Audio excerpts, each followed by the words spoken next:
In the town of Provo, Utah, life flowed calmly and steadily. Provo, known for its strict traditions and strong family values, was a typical American city with picturesque landscapes and houses surrounded by green gardens. There was an atmosphere of mutual trust and good neighborliness, and the locals lived in the confidence that they knew their neighbors and could rely on them. Provo was a place where family ties, upbringing, and religious beliefs were valued, which made it especially cozy and attractive for those who sought to raise children away from the noise and anxiety of the big city. Among the residents of Provo was Franke, widely known as a YouTube blogger whose life looked perfect in the eyes of millions of her subscribers. Ruby hosted a popular channel called 8 Passengers, where she shared stories about the life of her extended family, and she seemed to have everything any mother could wish for: 6 children, a strong family, and the support of fans. Her channel became a sensation. It attracted a huge number of viewers for whom Ruby was a role model. Each video opened the door to her home for viewers, and hundreds of thousands of people were waiting for her new videos to be released, to find out how this extraordinary family lives. In the videos she posted, Ruby showed every aspect of family life: teaching children, doing household chores, important family events, and even quarrels. There were elements of rigor and discipline in her approach to parenting, but many viewers saw only benefit in this. For Ruby's fans, she was not just a blogger, but also a kind of mentor who sincerely shared her views on parenting and family relationships. In each video, she emphasized the importance of moral values and education in the spirit of patience and discipline, which was understandable to many of her viewers, especially those who shared her religious beliefs and traditional views on the family. Ruby talked about how important it is to instill responsibility, willingness to overcome difficulties, and respect for elders and children. Her videos became kind of lessons in which she talked about how a family should be a strong union based on trust and mutual understanding. For fans, her channel was more than just entertainment. It became a place where parents could find advice and support. Many were impressed by her commitment to high standards and her desire to provide her children with a decent future. But despite the popularity and the image of an ideal family, some viewers began to notice oddities in the behavior of Ruby and her children. Her videos sometimes flashed moments that didn't seem to match the image she was trying to create. The children looked too serious and sometimes depressed, and some viewers had doubts whether Ruby was being too strict with her children. While some saw her parenting methods as caring, others began to wonder if there was something darker behind the facade of the idol. These small details became a reason for discussion among subscribers.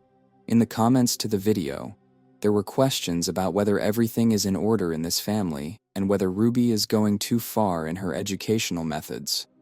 Some viewers noticed that Ruby's children looked depressed, and the atmosphere in the house seemed unnecessarily strict. However, Ruby herself has always confidently said that her approaches bring up resilience and readiness for the difficulties of adulthood and children, and for many fans, her reasoning seemed quite convincing. They saw in her strict approach only a manifestation of concern, and those rare remarks that sounded critical were perceived by many as inappropriate guesses. However, gradually, rumors and discussions began to gain momentum. Subscribers began to discuss Ruby's methods more and more on third-party forums and on social networks, making assumptions about what was going on behind the scenes. Despite growing doubts, Ruby herself continued to post videos as usual, ignoring any comments regarding her parenting methods. The channel continued to grow, attracting new viewers, and most of them had no reason to doubt that Ruby is a caring mother who strives to give her children the best. But soon rumors began to spread around the city that the life of the Franke family was not at all as prosperous as it seemed on the screen. On August 30th, 2023, Ruby Franke's youngest son escaped through the window from this Ivan's house. The first alarm bell sounded when one of Ruby Franke's younger children managed to escape from home and ask for help from neighbors. This escape was the moment that opened the door to the side of the Franke family's life, which had previously been hidden from the public eye, and seemed unthinkable against the background of her ideal image on social networks. The child, exhausted and scared, knocked on the neighbor's house and, trembling, said that he could no longer withstand the conditions in which he and his brother were forced to live. He asked for help, and his words caused the neighbors to immediately call the police. The officers who arrived at the scene began to interrogate the boy, learned details about what he and his brother had to go through, and what they heard shocked them. According to the child, in the house he and his brother had to face conditions that were extremely harsh and difficult. The officers noted that the boy looked emaciated, his skin was pale, and his eyes betrayed despair. He said that in the house he and his brother were often denied food and water, and if they violated the rules, the penalties were extremely severe.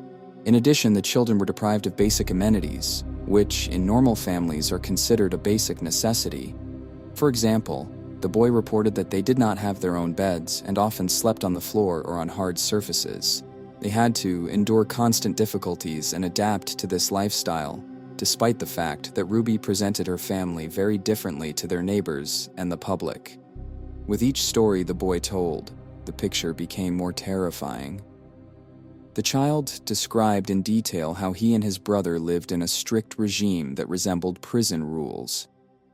The boy explained that any offense or violation of the order was punished strictly and immediately. He gave examples of how even for minor offenses, such as a forgotten task or untidy toys, they had to kneel on a hard surface or perform difficult physical tasks. However, any manifestation of fatigue or discontent only worsened their situation. The punishments became even more severe. The neighbors who listened to the boy were confused. For them, Ruby Franke has always been an exemplary mother who promoted family values on her YouTube channel and talked about how important it is to raise children properly. They couldn't believe that such a thing was hidden behind the facade of an ideal family. The child said that together with his brother, they were also deprived of communication with others. They were forbidden to talk to other people, even with those who came to the house. When guests or other family members visited them, the children were forced to hide so that they would not raise questions and would not come into contact with outsiders. According to the boy, this was a permanent rule, and violation of it was immediately punished. The officers, who listened to the child's story, realized that the situation required immediate intervention. They immediately headed to Ruby Franke's house to begin an investigation and find out what else was hiding behind closed doors. When one of Ruby Franke's younger children ran away from home and reached the neighbors, asking for help, his words became the starting point for the police in a shocking case. After listening to the boy's story and seeing his obvious signs of exhaustion and fright, the neighbors didn't hesitate and immediately called the police.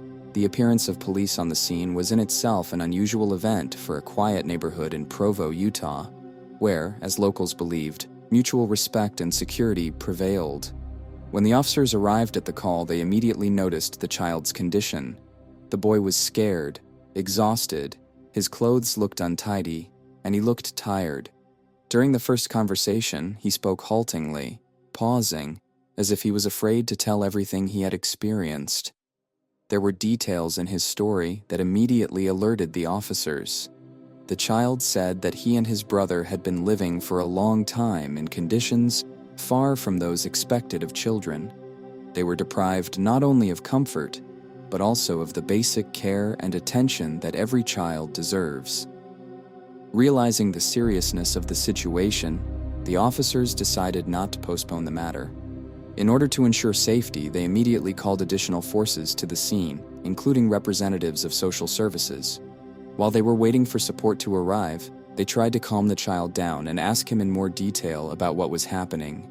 The boy gradually revealed himself, and his story began to take on more and more gloomy outlines. He said that in the house where they lived, he and his brother had to face harsh conditions. According to him, they had neither constant access to food nor the opportunity to receive drinking water on demand. The officers noticed that such conditions were completely at odds with the image of the mother in the blogger, who was known in the area and who many considered a caring and disciplined woman. A few minutes later, additional police patrols and social workers arrived at the scene, who took over the coordination of further actions.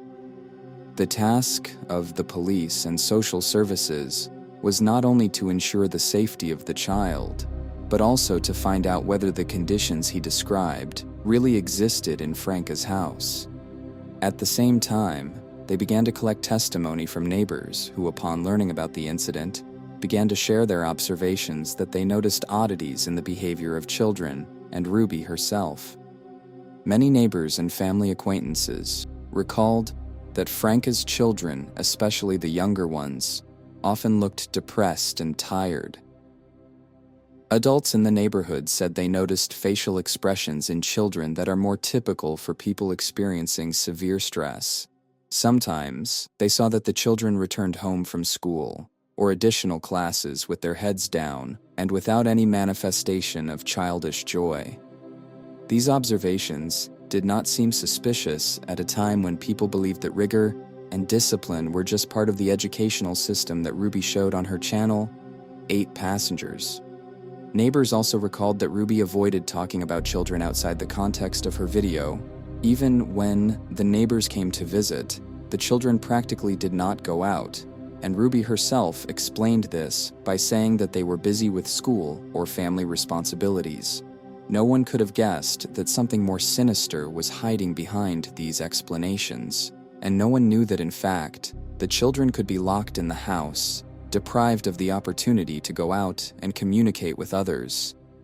These details became important to the investigation, showing that the children were under strict control and their communication with the outside world was severely restricted.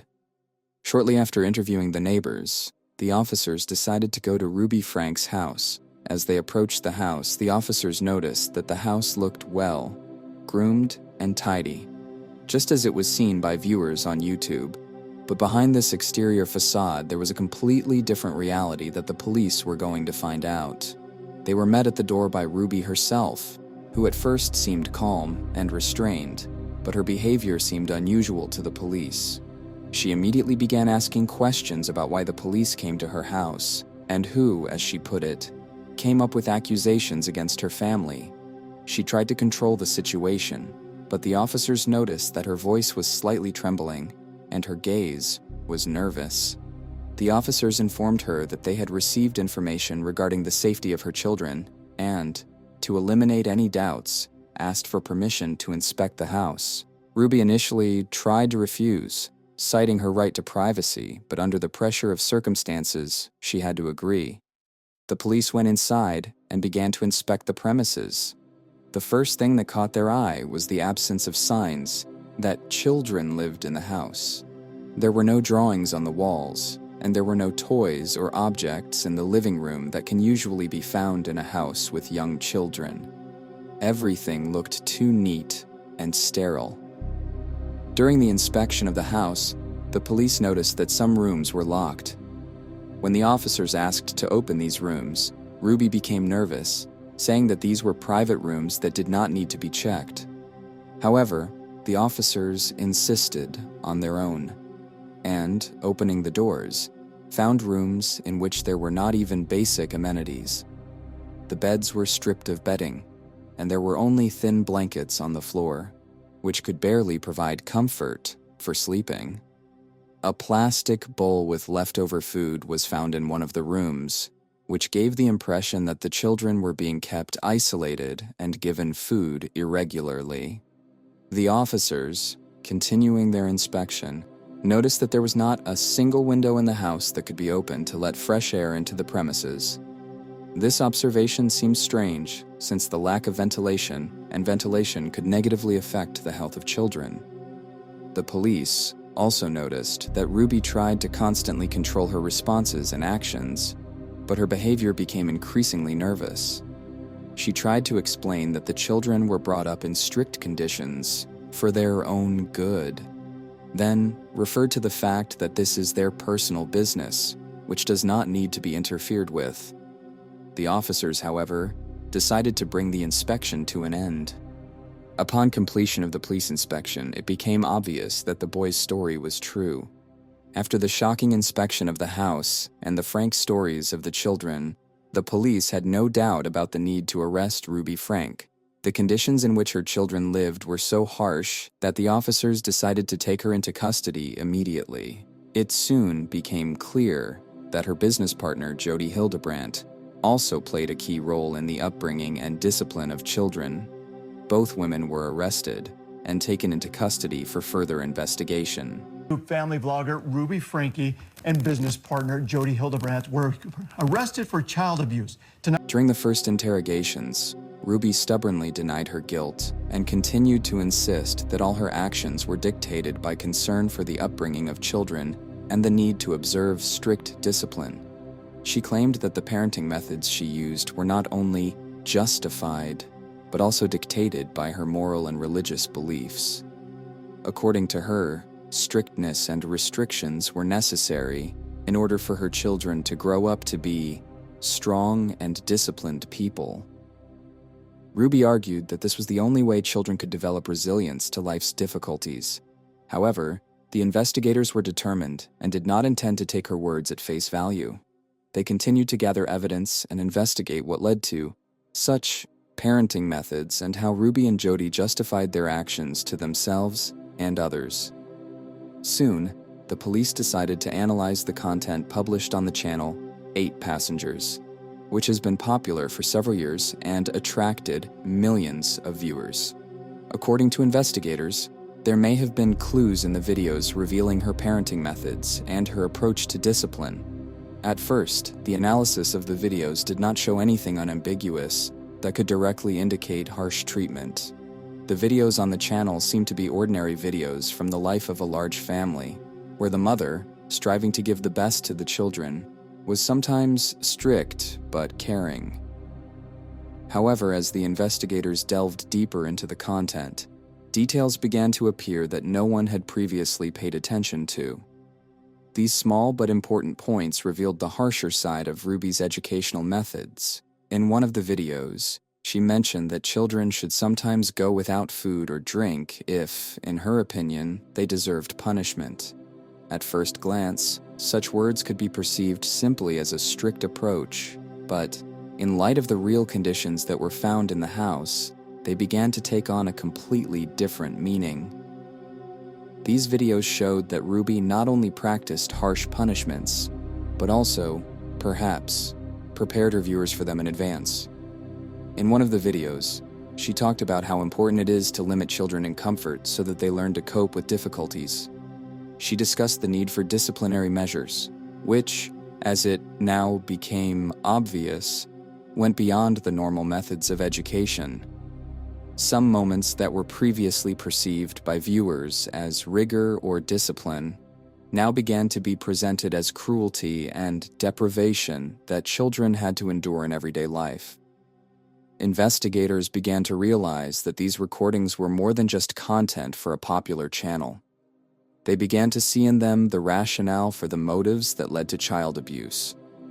Ruby's every mention of punishments and restrictions now became an important part of the evidence base, showing that her actions were not accidental, but carefully thought out and planned. The videos helped investigators uncover the psychological aspect of the case. Ruby used her beliefs and her public activities to justify the abuse, providing herself and her audience with moral justifications for her methods. When investigators presented her with recordings from her own channel, in which she talked about punishments and restrictions, Ruby initially insisted that her words had been taken out of context. She claimed that discipline has always reigned in her family, and this is an integral part of their lives. However, despite her attempts to deny the facts, the investigators noticed that her calmness began to crumble. Under the pressure of evidence, Ruby tried to justify her actions, citing the fact that discipline allegedly builds patience and resilience in children. But her arguments only increased the suspicions of the investigators. They were convinced that behind these words there was deliberate cruelty and lack of care for children.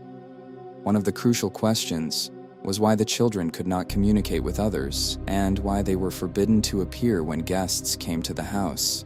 When investigators asked Ruby a direct question about why she isolated her children from the outside world, at first she tried to evade the answer, saying that it was allegedly done for their safety. However, The investigators continued to exert pressure, and soon Ruby began to get confused in her testimony. According to her, isolation was part of her educational approach to protect children from harmful influences from the outside. But the officers already had testimony from neighbors who claimed that the children rarely went outside and had almost no contact with other people, which added an element of cruel control over their lives to the accusations. The investigators also drew attention to Jody Hildebrandt, who not only supported Ruby's methods, but also actively participated in their implementation. According to some witnesses, Jody, as Ruby's business partner, encouraged this model of parenting, arguing that it strengthens discipline and builds character. However, investigators were convinced that both women used their beliefs as an excuse for the restrictions and hardships they imposed on children. As the case progressed to trial, investigators were able to gather enough evidence to charge Ruby Franke and Jody Hildebrandt with multiple counts of child abuse. Each new piece of evidence added to the overall case, building a picture in which Ruby's parenting methods no longer looked like a strict approach. YouTube videos and witness statements revealed her intention to create a harsh, almost prison regime for children, which, as it turned out, undermined their health and psyche. As they prepared for the trial, prosecutors analyzed every aspect of the case. They managed to present the videos as proof that Ruby's actions were deliberate and systematic.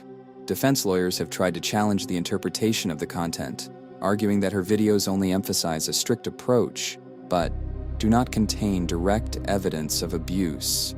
However, taking into account the testimony of children, neighbors, and the condition of the house itself, their arguments became less and less convincing. When Ruby and Jody's case came to court, every aspect of their parenting methods was thoroughly analyzed. Licensed therapist Jody Hildebrandt and business partner Ruby Franke pleaded guilty to 4 counts of aggravated child abuse. The trial of Ruby Franke caused a wide public outcry, drawing attention to harsh parenting methods and the conditions in which the children were. The courtroom was attended by media representatives, family members, as well as neighbors who were shocked by what was revealed behind the facade of the Franke family. The verdict handed down by the judge was the result of many weeks of trials and analysis of the evidence presented by the investigation. The judge noted that the circumstances of the case were among the most difficult that he had to consider. In his speech, he stressed that, despite appearances, the Franke family turned out to be a place where children suffered from deprivation and abuse. The judge also stressed that the children, who were under the control of the mother and her business partner, were subjected to constant restrictions, deprived of basic living conditions, which cannot be justified by any educational methods. Your responsibility as a parent is to ensure the safety and well-being of your children, the judge said, referring to Ruby Franke. However, you have abused this responsibility, turning the children's lives into a series of punishments and deprivations that go beyond the normal upbringing. Such actions cannot be justified by discipline, especially if they harm children and damage their health. The judge also paid attention to the role of Jody Hildebrandt, who supported and strengthened Ruby Franke's methods. He noted that both adults were equally responsible for the injuries inflicted on the children, and that neither of them made any attempt to reconsider their actions or stop the abuse, despite the obvious suffering of the children. Both women were sentenced to 4 consecutive terms of 1 to 15 years. After his speech, the judge moved on to sentencing. Ruby Franke and Jody Hildebrandt were sentenced to between 1 and 15 years on each of the 4 counts of child abuse, totaling up to 60 years in prison. After the sentencing, the judge announced that Ruby Franke's children would be placed under the temporary custody of social services, which would ensure their safety and normal living conditions. Subsequently, the court decided to transfer the children to relatives who expressed their willingness to take care of them and provide a stable, caring environment. This process was strictly controlled to ensure that children had access to the necessary support, including medical and psychological care. Social services and child psychology specialists began working with each child, helping them adapt to their new lives. They were provided not only with physical care, but also with the emotional support they needed after their experiences. At the moment, Ruby Franke and her business partner Jody Hildebrandt are serving their sentences in a Utah prison. At the correctional facility, Ruby and Jody are being adapted to the conditions of detention, and the prison administration maintains strict control over their content. The case of Ruby Franke and Jody Hildebrandt has become an instructive example of how cruelty and abuse of power can hide behind the facade of family values and discipline. Despite the popularity and influence that Ruby had through her channel, the truth about her cruel parenting methods was revealed thanks to the courage of one of the children.